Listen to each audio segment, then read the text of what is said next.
m'appelle Abdelrachid Maïga et plus connu sous le nom de Aladin Maïga.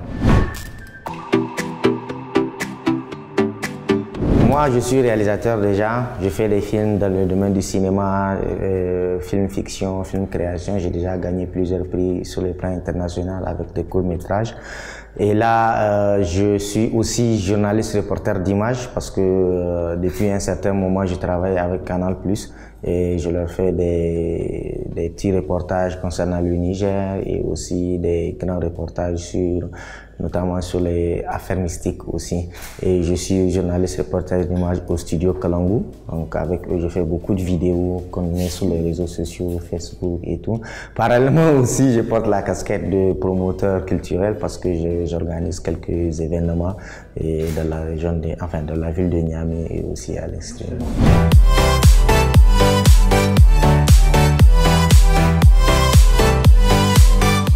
Tarmamoumou, en réalité, ça veut dire nos étoiles d'abord.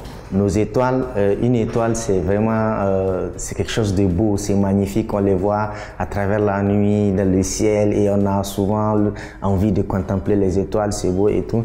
Et c'est d'où on a tiré ce nom étoile, parce que c'est des gens que nous devons célébrer. Ils sont beaux, ils sont magnifiques et ils travaillent pour le Niger. Pour nous, c'est des étoiles.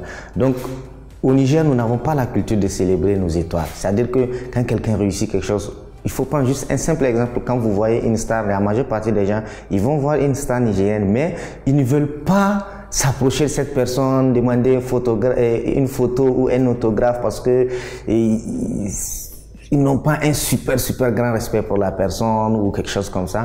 Ils les minimisent souvent, le plus souvent même ils les minimisent. Donc après on s'est dit, il faut qu'on apprenne à cultiver, à célébrer nos étoiles, à leur accorder de l'importance parce que le travail qu'ils font pour le Niger, c'est vraiment un travail énorme. Ils font sortir le nom du Niger. Avant, quand on dit Niger ailleurs, tout le monde pense au Nigeria. Mais actuellement, grâce à des gens comme Aïcha Maki, comme Alfadi, comme d'autres personnes, vraiment le nom du Niger est reconnu, le nom du Niger est ressorti comme Alfadi. Tu vois, et c'est pour ça que nous avons voulu faire, comment on appelle ça, Tarmamoumou, parce que nous devons célébrer notre... Mais au-delà de ça, Tarmamoumou, c'est aussi la promotion de l'excellence.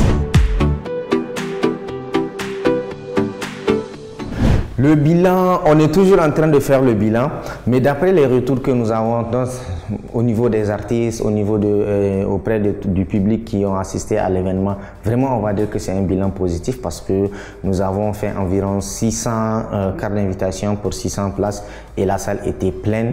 Je sais pas, il y a des gens même qui sont rentrés par machin.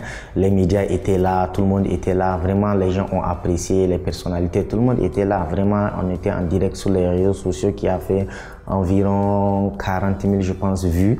Et les partages, les likes, les commentaires. Actuellement, ça fait le buzz sur les réseaux sociaux. Et je me dis que quand les gens parlent de quelque chose, quand les gens en parlent, ils en parlent, c'est que quelque part, il y a une sorte de réussite dedans et il y a aussi des choses à corriger.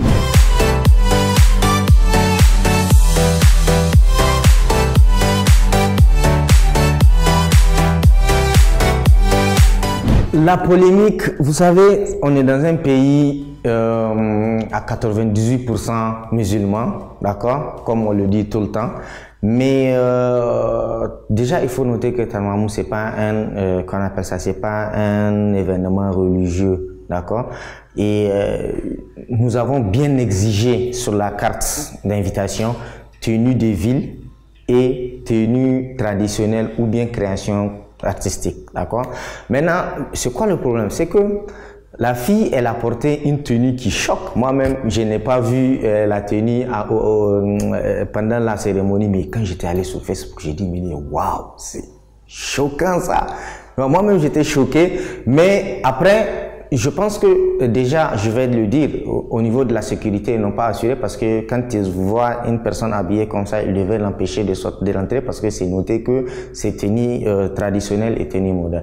Mais après tout, on ne peut pas être responsable de ce que les gens vont porter. Nous, la responsabilité que nous avons, c'est de dire aux gens, venez comme ça. Maintenant, si la personne vient avec une autre tenue qui n'est pas conforme, soit il y a une erreur de sécurité en la laissant rentrer, soit aussi, voilà, c'est venu, c'est passé, mais de toutes les façons, on va dire que ça ne peut pas être le mouton noir qui va gâcher toute la fête. Mais après tout, c'est pas une manifestation religieuse, c'est une manifestation culturelle. Il faut que les gens commencent déjà à apprendre à faire la différence entre la culture et la religion, parce que nous, la religion, il y a ce que la religion dit et il y a ce que, et il y a notre culture, nos cultures, et je pense que nos cultures ont bien été respectées. Elles sont partout. Quand tu rentres dans la salle, tu vas voir toutes les cultures. Même le tapis rouge, nous n'avons même pas utilisé les barres pour les tapis rouges. Nous avons utilisé comment on appelle ça, des balais, du sable et tout ça pour faire une décoration assez culturelle et tout.